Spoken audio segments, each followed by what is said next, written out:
देखो जितने भी बच्चे क्लास 10th में हैं और इस बार 2026 में अपना हिंदी का पेपर देने वाले हैं, तो भाई हम उनके लिए लेकर के आ गए हैं एक हिंदी का वायरल पेपर। देखो जितने भी बच्चे 18 फरवरी को अपना हिंदी का पेपर देने वाले हैं, तो मैं उनसे गारंटी करता हूं, मैं उनसे दावा भी कर सकता हूं कि आज की इस क्लास में आप लोगों का 70 में 70 नंबर भी पक्का हो जाएगा, है ना। यहाँ पर देखो आप लोगों का कोड है 824 AN का हमारा कोड है। पेपर देने जाओगे तो आप लोगों का इसी कोड का पेपर दिया जाएगा, इस बात को याद रखना, है ना। पेपर देने जाना तो अपना कोड वगैरह सब कुछ देख लेना। और यहाँ पर देखो सबसे पहला काम आप लोगों को क्या करना है, अनुक्रमांक और नाम वगैरह यहाँ पर सब कुछ लिख देना है।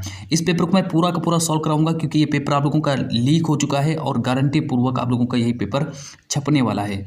अब चलो यहाँ पे मैं बात करता हूँ, पूरा पेपर मैं आप लोगों को दिखाने वाला हूँ। यहाँ पर देखो सबसे पहले आप लोगों को क्या करना है कि समय आप लोगों का 3 घंटे 15 मिनट का दिया है, 70 में 70 नंबर का पूर्णांक है। नोट हमारा करके दिया है कि प्रारंभ के 15 मिनट परीक्षार्थियों को प्रश्न पत्र पढ़ने के लिए निर्धारित हैं। ये सब कुछ आप लोगों को पढ़ने के लिए वहीं पर ही दिया जाएगा जब पेपर देने जाओगे। यहाँ पर देखो मैंने निर्देश दिया कि सभी प्रश्न करना अनिवार्य है। ये जो आप लोगों का जो हिंदी का पेपर है, इस हिंदी के सभी प्रश्न करने अनिवार्य हैं। निर्देश नंबर 2 कहता है कि यह प्रश्न पत्र 2 खंडों खंड आ तथा खंड बा में विभाजित होने वाला है। और निर्देश नंबर 3 हमसे देखो क्या कह रहा है।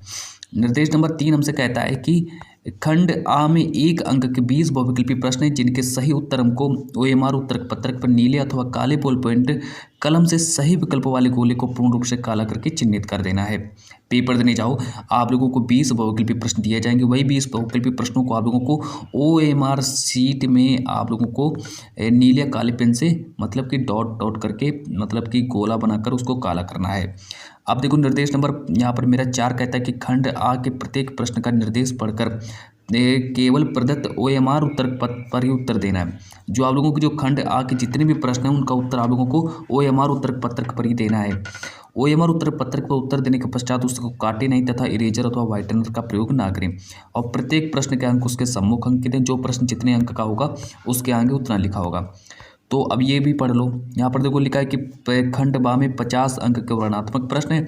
और निर्देश नंबर मेरा नेक्स्ट कहता है कि प्रत्येक प्रश्न से आरंभ कीजिए, मतलब प्रथम प्रश्न से आरंभ कीजिए तथा अंतिम प्रश्न तक करते जाइए। जो प्रश्न ना आता हो उस पर समय बिल्कुल भी नष्ट ना करें। अब देखो यहाँ से आप लोगों का पेपर स्टार्ट हो जाता है। इस पेपर को आप लोग पूरा तैयार कर लीजिए। मैं दावा कर सकता हूँ, मैं गारंटी के साथ कह सकता हूँ कि प्यारे बच्चों, इस पेपर को जब आप लोग पूरा का पूरा तैयार कर लोगे तो एग्जाम में जैसे ही आप लोग जाओगे, एग्जाम से जैसे ही लौटोगे 70 नंबर लेकर लौटोगे, है ना। इस बात की गारंटी है भाई। अब चलो यहाँ से देखो आप लोगों का यहाँ से स्टार्ट हो जाता है खंड आप बहुविकल्पी प्रश्न। देखो यहाँ पर पहला प्रश्न कहता है कि निम्नलिखित कथनों में से कोई कथन सही है। निम्नलिखित कथनों में से कोई कथन सही, उसे पहचान कर लिखो। 1 नंबर का पेपर में आएगा। तो भाई देखो कहता है कि निम्नलिखित कथनों में से कोई एक कथन सही, उसे पहचान कर लिखो। यहाँ पर पहला ये ऑप्शन दिया है कि भारतेंदु हरिश्चंद्र आलोचना साहित्य के जनक माने जाते हैं। जो भारतेंदु हरिश्चंद्र जो हैं वो आलोचना साहित्य के जनक माने जाते हैं। बी ऑप्शन दिया है कि आचार्य रामचंद्र शुक्ल प्रसिद्ध निबंधकार हैं। सी ऑप्शन दिया है मित्रता निबंध के लेखक राय कृष्णदास हैं।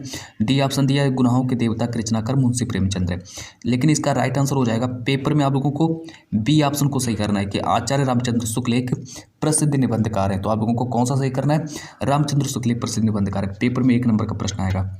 चलो अच्छा आगे देखो प्रश्न नंबर 2 हमसे देखो कहता है कि कलम का सिपाही किस विधा की रचना है। प्यारे बच्चों हमसे पूछा गया है कि कलम का सिपाही किस विधा की रचना है। पेपर में 1 नंबर का प्रश्न आएगा। ए ऑप्शन दिया संस्मरण, बी ऑप्शन और ये जीवनी रेखा चित्र आत्मकथा। ये मेरे 4 ऑप्शन है। तो प्रश्न नंबर 2 का राइट आंसर हो जाएगा, प्रश्न नंबर 2 का राइट आंसर हो जाएगा आत्मकथा। तीसरा प्रश्न कहता है कि शुक्ल युग के प्रसिद्ध यहाँ पर उपन्यासकार कौन है। तो शुक्ल युग के प्रसिद्ध उपन्यासकार हमारे भगवती चरण वर्मा जी हो जाएंगे। तो आप लोगों का सी ऑप्शन सही हो जाएगा। प्रश्न नंबर 3 का सी ऑप्शन सही करेंगे। अब आगे देखो, आगे हम ले चलते हैं प्रश्न नंबर 4 की ओर। प्रश्न नंबर 4 कहता है कि भारत दुर्दशा किस विधा की रचना है। प्यारे बच्चों पेपर में 1 नंबर का प्रश्न ये भी आएगा कि भारत दुर्दशा किस विधा की रचना है। तो इसका राइट आंसर हो जाएगा भारत दुर्दशा जो है एक एकांकी विधा की रचना हो जाएगी। तो आप लोगों का डी ऑप्शन इसका सही हो जाएगा। चलो भाई अगला देख लो, प्रश्न नंबर 4 देख लो क्या कहता है। प्रश्न नंबर 4 कहता है कि शुक्ल युग की समय अवधि कितनी हो जाएगी। प्यारे बच्चों पेपर में 1 नंबर का प्रश्न यह भी आएगा कि शुक्ल युग की समय अवधि कितनी होती है। तो देखो शुक्ल युग की समय अवधि जो होती है वो 1919 से 1938 तक होती है। तो आप लोगों को बी ऑप्शन को सही करना है। प्रश्न नंबर 6 कहता है कि भूषण किस युग के कवि हैं। भूषण किस युग के कवि हैं भाई, 1 नंबर का पेपर में प्रश्न आएगा। तो भूषण जो है एक रीतकाल के कवि हैं। तो आप लोगों को सी ऑप्शन को इसका सही करना है। और प्रश्न नंबर 7 कहता है कि रीतकाल के वीर रस के प्रसिद्ध कवि कौन हो जाएंगे। 1 नंबर का प्रश्न ये भी आएगा। कि रीतिकाल के वीर रस के प्रसिद्ध कवि कौन हो जाएंगे? तो भाई प्रश्न नंबर 7 का देखो राइट आंसर हो जाएगा भूषण जी जो हैं ये रीतकाल के वीर रस के प्रसिद्ध कवि हो जाएंगे। आगे देखो प्रश्न नंबर 8। प्रश्न नंबर 8 कहता है कि रीतकाल की रचना क्या हो जाएगी? रीतकाल की रचना भाई क्या हो जाएगी? 1 नंबर का पेपर में आएगा। देखो अगर प्रश्न नंबर 8 के आंसर के बारे में बात करें तो जो आप लोगों की जो प्रेम माधुरी रचना है, प्रेम माधुरी रचना जो है ये रीतकाल की रचना हो जाएगी। और प्रश्न नंबर 9 कहता है कि नीरजा के रचनाकार कौन हो जाएंगे? देखो नीरजा के रचनाकार हो जाएंगे महादेवी वर्मा जो हैं ये नीरजा के रचनाकार हो जाएंगे। ये देखो सारे के सारे 1-1 नंबर वाले प्रश्न हैं। और अगला प्रश्न नंबर 10 कहता है कि राम नरेश त्रिपाठी जी की रचना कौन सी है? तो भाई राम नरेश त्रिपाठी जी की रचना कौन सी हो जाएगी, है ना? तो राम नरेश त्रिपाठी जी की रचना देखो कौन सी हो जाएगी? ए ऑप्शन दिया पंचवटी, बी ऑप्शन दिया है कामायनी, दीप शिखा, ये देखो जयशंकर प्रसाद की रचना हो जाएगी। और ये जो है मेरी दीप शिखा, है ना?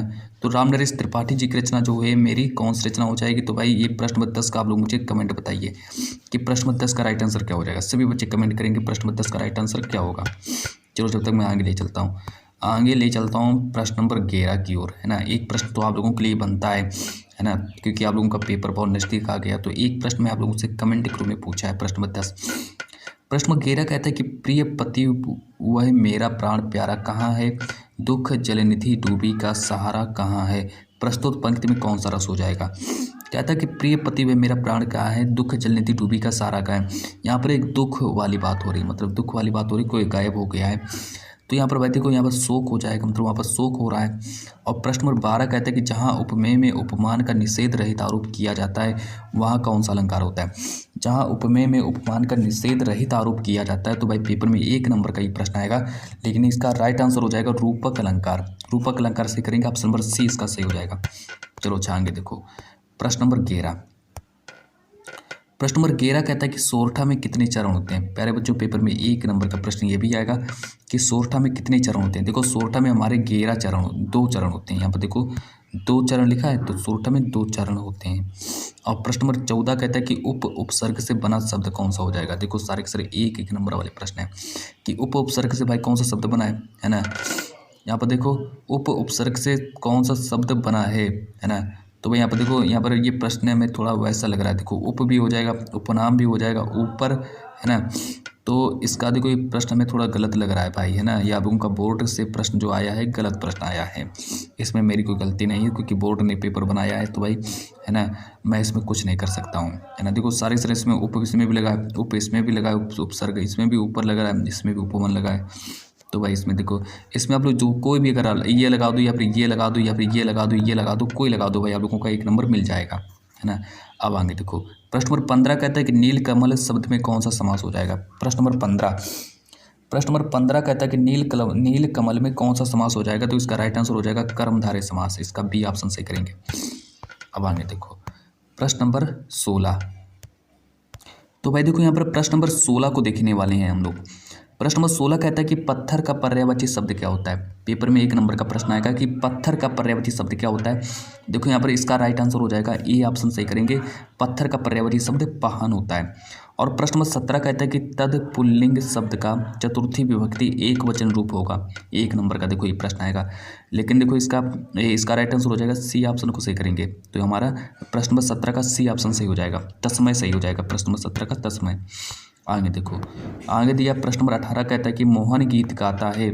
प्रश्न नंबर 18 कि मोहन गीत गाता है रचना की दृष्टि से यही किस प्रकार का वाक्य है? भाई किस प्रकार का वाक्य हो जाएगा, है ना? तो मोहन गीत गाता है रचना की दृष्टि से किस प्रकार का वाक्य? प्रश्न नंबर 18 का राइट आंसर हो जाएगा सरल वाक्य। तो ये एक मेरा सरल वाक्य हो जाएगा। और प्रश्न नंबर 19 कहता है कि वह जा रहा है, यह किस प्रकार का वाक्य है? प्रश्न नंबर 1 नंबर का पेपर में आएगा कि वह जा रहा है, यह किस प्रकार का वाक्य है? तो प्रश्न नंबर 19 का राइट आंसर हो जाएगा यह एक साधारण वाक्य हो जाएगा, साधारण वाक्य, है ना? और प्रश्न नंबर 20 को देखने वाले हैं हम लोग। प्रश्न नंबर 20 देखो हमसे कहता है कि मोहन अच्छी पुस्तकें पढ़ता है, यह किस प्रकार का वाच्य प्रयोग है? मोहन जो है अच्छी पुस्तकें पढ़ता है, यह किस प्रकार का वाक्य है? तो भाई 1 नंबर का पेपर में ये भी देखो प्रश्न आएगा। तो प्रश्न नंबर 20 का राइट आंसर हो जाएगा कर्तरी प्रयोग, है ना? इसका सी ऑप्शन सही करेंगे। तो ये देखिए मैंने आप लोगों को 20 प्रश्न बताए और 20 नंबर आप लोगों के पक्के भी हो गए। अब चलो यहाँ से आप लोगों का मैं स्टार्ट कर देता हूँ। अब देखो आपको लोगों के पेपर में 6 नंबर का एक गद्यांश आएगा। यहाँ पर कहता है कि निम्नलिखित गद्यांश पर आधारित 3 प्रश्नों को उत्तर दीजिए। यार इसको पहले पढ़ेंगे कि हे भगवान तब के लिए विपत्ति के लिए इतना साहस, इतना आयोजन, परम पिता की इच्छा के विरुद्ध, है ना, इसको पढ़ेंगे भाई। परम पिता की इच्छा के विरुद्ध इतना साहस, पिताजी के भीख ना मिलेगी, क्या कोई हिंदू भूपृष्ठ पर ना बचा रह जाएगा जो ब्राह्मण को 2 मुट्ठी अन्न दे सके, यह असंभव है, फेर दीजिए पिताजी मैं कांप रही हूँ, इसकी चमक आंखों को अंधा बना रही है। अब इतना सब कुछ करने के बाद इसका आंसर देखो कैसे लिखेंगे। इसके 3 प्रश्न पूछे जाएंगे, तीनों के तीनों प्रश्न देख लो। पहला प्रश्न कहता है कि उपयुक्त अवतरण का संदर्भ लिखिए। संदर्भ देखो कैसे लिखेंगे, इसका संदर्भ यहाँ पर हेडिंग डालेंगे, लिखेंगे कि प्रस्तुत गद्यांश हमारी पाठ्य पुस्तक हिंदी के गद्य खंड में संकलित ममता नामक शीर्षक पाठ से लिया गया है। इसके लेखक जयशंकर प्रसाद जी हो जाएंगे। इतना सब कुछ करने के बाद अब हम आगे बात करते हैं। अब ये देखो हमारा पेपर में 2 नंबर का आएगा, तो 2 नंबर आप लोगों के पक्के हो गए। अब आगे देखो, आगे हमसे कहता है कि रेखांकित अंश की व्याख्या करो। अब भाई रेखांकित अंश की व्याख्या देखो कैसे करते हैं, ये भी देखो पेपर में 2 नंबर का आएगा। रेखांकित अंश की व्याख्या करो। रेखांकित अंश की व्याख्या यहाँ पर डालेंगे, यहाँ पर लिखेंगे कि हे भगवान मेरे इस पिता को धिक्कार है जिसने मुसीबत के समय के लिए अपना ईमान धर्म बेचकर घूस के रूप में यह स्वर्ण राशि प्राप्त की है ना। मेरे ये पिता भी कितने मूर्ख हैं जो कि यह नहीं जानते कि हम अपनी इच्छा से कुछ नहीं कर सकते। यदि हमारे भाग्य में मुसीबत है तो उसे किसी भी स्थिति में टाला नहीं जा सकता। सारी संसार की धन संपत्ति हमें उस मुसीबत से छुटकारा नहीं दिला सकती। इस विपत्ति को देने वाले परम शक्तिशाली परमपिता परमात्मा ही तो हैं जो सारे संसार का संचालन करता है। जब उसने विपत्ति दी है तो उसे किसी भी स्थिति में टाला नहीं जा सकता है ना। जब उसने विपत्ति दे दी है तो भाई उसको टाल नहीं सकते हम। यदि हम उसके विरुद्ध कुछ करते हैं तो हमारा उसके प्रति दुस्साहस ही तो है। वह अपने पिता से कहते हैं कि पिताजी आपने यह अच्छा कार्य नहीं किया। अब इतना आप लोग स्क्रीनशॉट कर लो या फिर इतना नोट कर लीजिए। अब आगे देखो, इधर भी देख लीजिए भाई, ये देखिए है ना, टाला नहीं जा सकता। अब देखो यह हमारा उसके प्रति दुस्साहस ही तो है। वह अपने पिता से कहती है कि पिताजी आपने यह अच्छा कार्य नहीं किया। यदि भविष्य में विपत्ति आती है तो हम भीख मांग कर अपना पेट पाल सकते थे। इस घूस लेने से तो भीख मांगना कहीं श्रेष्ठ होता है। क्या आपका इस संसार पर भी यह भी भरोसा नहीं रहा कि कल को भिखारी भी भीख ना मिलेगी? यदि आपका यह सोचना तो गलत है। ममता अपने पिता से कहती है कि पिताजी इसे वापस कर दीजिए, सोने की चमक मेरी आंखों को अंधा बना रही है। तो भाई इतना सब कुछ करने के बाद अब नेक्स्ट प्रश्न हमसे पूछा जाएगा कि यहाँ पर देखो, यहाँ पर कहता है कि उपयुक्त गद्यांश में किस कार्य को ईश्वर की इच्छा के विरुद्ध बताया गया है ना। प्रश्न नंबर 3 ये भी हमारा 2 नंबर का ही पेपर में आएगा, पेपर में है ना। यहाँ पर देखो इसका उत्तर लिखेंगे कि ईश्वर की इच्छा के विरुद्ध मनुष्य का आयोजन कभी सफल नहीं हो सकता। यदि विपत्ति आती है, दुख भोगना ही ईश्वर ने निश्चित किया है तो कोई आयोजन फलीभूत नहीं होगा। अपवित्र स्रोत कभी फलदायी नहीं होता है। गलत तरीके से प्राप्त धन केवल विनाश का कारण बनता है क्योंकि यह ईश्वर की इच्छा के विरुद्ध है। और इसके बाद फिर आगे पढ़ेंगे कि विरुद्ध है। ममता के पिता चूड़ामणि ने घूस के रूप में स्वर्ण राशि प्राप्त किया था और उसे बताया कि यह विपत्ति के अवसर पर काम आएगा। इसी आयोजन को ममता ईश्वर की इच्छा के विरुद्ध बता रही हैं। इतना करने के बाद अभी अथवा करके दिया जाएगा। आप लोग चाहो तो ऊपर वाला सॉल्व कर लो या फिर नीचे वाला सॉल्व कर लो, है ना। नीचे वाला दिया है हमको कि यहाँ पर देखो अथवा करके दिया है ना, कि आज विज्ञान मनुष्यों के हाथों में अद्भुत और अतुल शक्ति दे रहा है। उसका उपयोग एक व्यक्ति और समूह के उत्कर्ष और दूसरे व्यक्ति और समूह के गिराने में होता ही रहेगा। इसलिए हमें उस भावना को जागृत रखना है और उसे जागृत रखने के लिए कुछ ऐसे साधनों को भी हाथ में रखना होगा जो उस अहिंसात्मक त्याग भावना को प्रोत्साहित करें और भोग भावना को दबाए रखें। नैतिक अंकुश के बिना शक्ति मानव के लिए हितकर नहीं होती। वह नैतिक अंकुश या चेतना या फिर या भावना ही दे सकती है। वही उस शक्ति को परिमित भी कर सकती है और उसके उपयोग को नियंत्रित भी। इतना करने के बाद आप लोगों से 3 प्रश्न पूछे जाएंगे जो कि देखो यहाँ पर दिए गए हैं। 3 प्रश्न आप लोगों से पूछे जाएंगे जो कि आप लोगों के सामने। पहला प्रश्न है उपयुक्त गद्यांश के पाठ और लेखक का नाम लिखिए। दूसरा प्रश्न है रेखांकित अंश की व्याख्या कीजिए। तीसरा प्रश्न है कि आज विज्ञान मनुष्य को क्या दे रहा है। लेकिन मैंने ऊपर वाला सॉल्व करा दिया तो आप लोग ऊपर वाला ही सॉल्व कर लेना या फिर आप लोग नीचे वाला सॉल्व कर लेना। मैंने पहला वाला सॉल्व करा दिया।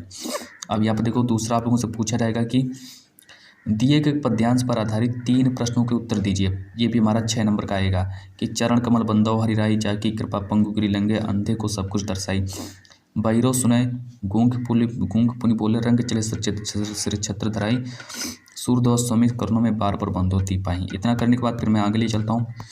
अब इसका देखो, ये जो हम इसका सबसे पहले संदर्भ लिखेंगे। पहला 3 प्रश्न पूछे जाएंगे इस पद्यांश पर आधारित। पहला हमसे पूछा गया कि उपयुक्त पद्यांश का संदर्भ लिखिए। संदर्भ हमारा पेपर में 2 नंबर का आएगा, तो संदर्भ है इसका लिखेंगे। यहाँ पर डालेंगे संदर्भ कि प्रस्तुत पद सूरदास द्वारा रचित सूर सागर से लिया गया है। दूसरी हेडिंग डालेंगे रेखांकित अंश की व्याख्या, और रेखांकित अंश की व्याख्या में लिखना स्टार्ट करेंगे कि मैं उस ईश्वर भगवान कृष्ण के कमलवत चरणों की वंदना करता हूँ, जिनकी कृपा से लंगड़ा व्यक्ति पर्वत पर चढ़ जाता है, अंधे को सब कुछ दिखाई देने लगता है, बहरा व्यक्ति सुनने लगता है, गूंगा व्यक्ति बोलने लगता है, और निर्धन व्यक्ति जो होता है वो सिर पर छत धारण करके चलने लगता है। और प्रश्न नंबर 7 कहता है कि किसकी कृपा से लंगड़ा व्यक्ति पर्वत लांघ जाता है? तो भाई ईश्वर की कृपा से लंगड़ा व्यक्ति पर्वत लांघ जाता है। और अगला प्रश्न देखो, यहाँ पर ये अगला प्रश्न पूछा गया है कि रेखांकित अंश में कौन सा अलंकार है?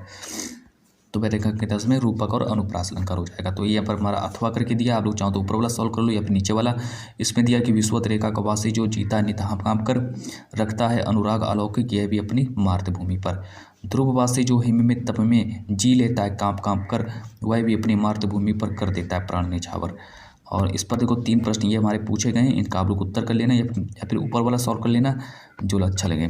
अब आगे देखो, यहाँ पर प्रश्न नंबर 3 हमसे पूछा गया है कि निम्नलिखित संस्कृत गद्यांश का संदर्भ सहित हिंदी में अनुवाद कीजिए। पेपर में प्यारे बच्चों 5 नंबर का आएगा संस्कृत का हिंदी में अनुवाद करने के लिए। सबसे पहले इसको पढ़ेंगे कि इयम नगरी विविध धर्माणाम संगम स्थली, महात्मा बुद्ध, तीर्थंकर पार्श्वनाथ, शंकराचार्य, कबीर गोस्वामी, तुलसीदास, अन्य चा बहवा महात्मान अत्रागत स्वीयान विचारान प्रसारयन न केवलम दर्शने साहित्य धर्मे अपितु कला क्षेत्रपि इयम नगरी विविधानां कलानां शिल्पनाचं कृतिलोक विस्तृता अत्रत्य कौशे सटिका देशे देशे सर्वदेश प्रांते। अब ये हमसे पूछा जाएगा पेपर में 5 नंबर का। अब देखो इसका संदर्भ देखो कैसे लिखेंगे। संदर्भ इसका देखो यहाँ से लिखना स्टार्ट करेंगे। इसका संदर्भ हेडिंग डालेंगे, लिखेंगे कि प्रस्तुत अवतरण हमारी पाठ्य पुस्तक हिंदी के संस्कृत खंड के अंतर्गत वाराणसी नामक पाठ से लिया गया है। तो भाई हमारा वाराणसी पाठ से लिया गया है, तो आप लोगों को यहाँ पर वाराणसी पाठ ही लिखना पड़ेगा। और हिंदी में अनुवाद इसका यहाँ पर कर देना कि यह नगरी अनेक धर्मों के मिलन का स्थान है। जो यह नगरी जो है यह अनेक धर्मों के मिलन का स्थान है। जैसे हमारे महात्मा बुद्ध हो गए, तीर्थंकर पार्श्वनाथ हो गए, शंकराचार्य हो गए, कबीर हो गए, गोस्वामी तुलसीदास हो गए, और अन्य ऐसे बहुत से ऐसे महात्मा जो थे जो यहाँ पर आकर अपने विचारों को उन्होंने फैलाया। केवल दर्शन साहित्य और धर्म में ही नहीं बल्कि कला क्षेत्र में भी यह नगरी अनेक कलाओं और शिल्पों के लिए लोक में प्रसिद्ध है। यहाँ की बनी हुई रेशमी साड़ियाँ देश विदेश में सब जगह पसंद की जाती हैं। यहाँ की पत्थर की मूर्तियाँ प्रसिद्ध हैं। यह अपनी प्राचीन परंपराओं का अब भी पालन करती है। कवियों ने इसका वर्णन अपनी कविताओं में किया है। जहाँ मरना भी कल्याणकारी है, जहाँ भस्म भी आभूषण है, जहाँ कौपीन भी रेशमी होती हैं, उस काशी को किससे मापा जा सकता है, अर्थात किससे तुलना की जा सकती है। तो ये भाई देखिए मैंने आप लोगों को हिंदी में अनुवाद बताया, जो कि पेपर में हिंदी का अनुवाद 3 नंबर का आएगा और 2 नंबर का आप लोगों का संदर्भ भी पूछा जाएगा। तो इस तरीके से मिलाकर आप लोगों का एक कंप्लीट हो जाता है। फिर एक अथवा करके दिया है, अथवा में आप लोग इसका भी उत्तर ले सकते हो कि अस्माकं संस्कृति सदा गतिशीला वर्तते, मानव जीवनम संस्कृतम यथा नवा नवा विचारधारम स्वीकरोति नवा शक्ति चा प्राप्नोति अत्र दुराग्रह। और इतना करने के बाद आप लोग इसका भी उत्तर लिख सकते हो। चलो आगे देखो, आगे दिया है मेरा प्रश्न नंबर 4 कहता है कि निम्नलिखित दिए गए संस्कृत पद्यांश का संदर्भ सहित हिंदी में अनुवाद कीजिए। पेपर में 5 नंबर का आएगा। तो भाई 5 नंबर का आएगा, इसको यहाँ से पढ़ना स्टार्ट करेंगे कि नीर चिर विवेके हंसालस्यम तोमेव तनुष्य चेत अमुख स्फुर्वक्ता चा योजनाति सा पंडिता। और दूसरा अथवा करके दिया है कि अपदो दूरगामी चा साचुर नाचा पंडिता अमुख स्फुर्वक्ता सा योजनाति सा पंडिता। तो भाई चलो मैं नीचे वाला सॉल्व करा देता हूँ, तो आप लोग नीचे वाला सॉल्व कर लेना, ये वाला अथवा वाला सॉल्व करा देते हैं ना। अथवा में देखो दिया है कि अपदो दूरगामी चा साचुर नाचा पंडिता अमुख स्फुर्वक्ता चा योजनाति सा पंडिता। संदर्भ लिखेंगे, प्रस्तुत श्लोक हमारी पाठ्य पुस्तक हिंदी में संकलित संस्कृत खंड के प्रबुद्धो ग्रामीणा नामक पाठ से लिया गया है।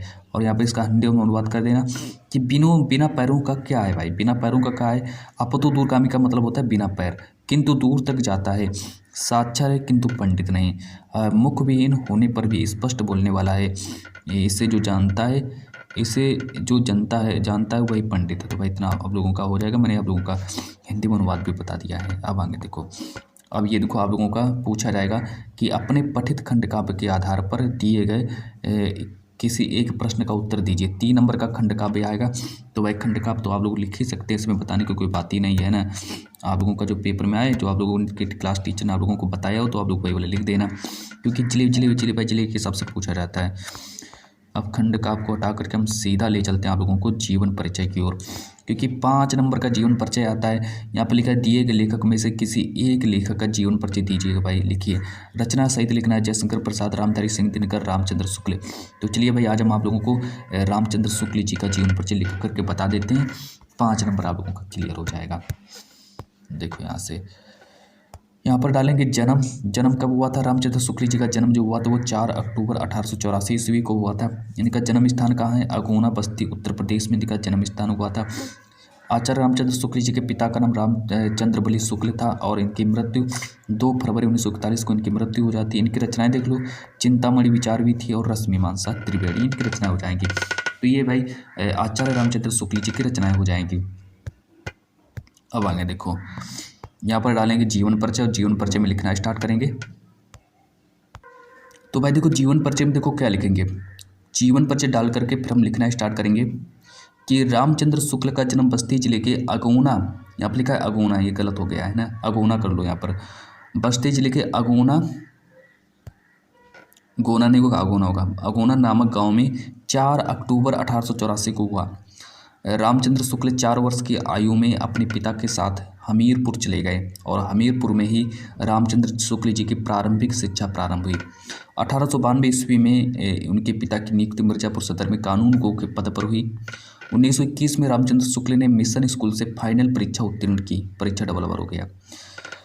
उत्तीर्ण करने के उपरांत प्रयाग के कायस्थ पाठशाला इंटर कॉलेज में नाम लिखाया, किंतु गणित में कमजोर होने के कारण इंटर की परीक्षा नहीं दे सके। बाद में हिंदी शब्द सागर के लिए काशी आ गए। कुछ दिनों तक नागरिक प्रचारणी सभा पत्रिका का भी संपादन किया। श्वास का दौरा पड़ने के कारण 2 फरवरी 1941 को इनका देहावसान भी हो जाता है। इनकी रचना लिख देना रसमीमांसा त्रिवेणी चिंतामणि, तो ये इनकी रचना हो जाएंगे। चलो आगे देखो, अब यहाँ पर आप लोगों से पूछा जाएगा कि दिए गए कवियों में से किसी एक कवि का जीवन परिचय लिख दीजिए, लिखिए और उनका रचना को लिख कीजिए। 5 नंबर का आएगा। सूरदास, महादेवी वर्मा, तुलसीदास, रामनरेश त्रिपाठी, इन लोगों का जीवन परिचय तैयार कर लेना। अब देखो तुलसीदास जी का जीवन परिचय मैं आप लोगों को सॉल्व करा देता हूँ। तुलसीदास जी का जीवन परिचय लिख देना। यहाँ पर लिखा है कि इनका जन्म कब हुआ था। तो भाई तुलसीदास जी का जन्म सन 1532 ईस्वी में हुआ था। इनका जन्म स्थान का है राजापुर चित्रकूट उत्तर प्रदेश में इनका जन्म हुआ था। इनकी माता का नाम हुलसे था, पिता का नाम महात्मा राम दुबे था और गुरु इनके नरहरिदास थे। ठीक है, हमारा इतना तुलसीदास जी का हो जाता है। चलो आगे देखो, अब यहाँ पर डालेंगे कि पत्नी का नाम क्या था। तो भाई तुलसीदास जी की पत्नी का नाम रत्नावली था और उनकी रचनाएं देख लो, रामचरितमानस, कवितावली, गीतावली, विनय पत्रिका, ये हमारी तुलसीदास जी की रचनाएं हो जाएंगी। और इतना लिखने के बाद फिर मैं आगे ले चलता हूँ। यहाँ पर देखो दिया है कि जीवन परिचय डालेंगे कि तुलसीदास जी का जन्म चित्रकूट जिले के राजापुर नामक गांव में 1532 में हुआ था। इनके पिता का नाम आत्माराम दुबे और माता का नाम हुलसे था। अभुक्त मूल नक्षत्र में जन्म होने के कारण माता पिता ने इनको त्याग दिया था। स्वामी नरहरिदास ने इनका पालन पोषण किया था। काशी के शेष सनातन नामक विद्वान ने इन्हें वेदों, पुराणों आदि ग्रंथों का ज्ञान कराया था। इनका विवाह दीनबंधु पाठक की पुत्री रत्नावली से हुआ। इनका जीवन काशी के अयोध्या चित्रकूट में अधिक बीता। इनकी मृत्यु काशी के अस्सी घाट में सन 1623 ईस्वी में हो जाती है इनकी मृत्यु। तो भाई ऐसे लिख देना है ना, इस तरीके से आप लोगों को इनका जीवन परिचय लिखना है। आगे देखो यहाँ पर लिखा है रचनाएं कि रामचरितमानस, दोहावली, विनय पत्रिका इनकी रचनाएं हो जाएंगी। इसके बाद अगर हम आगे बात करें तो यहाँ पर देखो आप लोगों का दिया है कि अपनी पाठ्य पुस्तक में से कंठस्थ कोई एक श्लोक लिखिए जो इस प्रश्न पत्र में ना आया हो। 2 नंबर का श्लोक आएगा। शहर की सफाई हेतु अपने शहर के मुख्य नगर अधिकारी को पत्र लिख के, पत्र लेखन भी 4 नंबर का आएगा। अथवा करके लिखा है कि अपने मित्र को अपने बड़े भाई के विवाह में सम्मिलित होने के लिए निमंत्रण का देते हुए एक पत्र लिखना है। और ये देखिए हमारा संस्कृत का प्रश्न उत्तर पूछे जाएंगे। संस्कृत के प्रश्न उत्तर देख लो और यहाँ से हमारा निबंध आएगा। कि निम्नलिखित में से किसी एक विषय पर निबंध को पर्यावरण प्रदूषण दिया है, विज्ञान विषय पर वरदान दिया, वृक्षारोपण का महत्व, जनसंख्या वृद्धि। 7 नंबर का निबंध आएगा। तो भाई चलिए आप लोगों का पेपर मैंने पूरा कंप्लीट हल करा दिया है और यहाँ से आप लोगों का मैं पेपर पूरा सॉल्व करा चुका हूँ। तो चलिए भाई आज की इस क्लास को मैं यहीं पर ही समाप्त करता हूँ।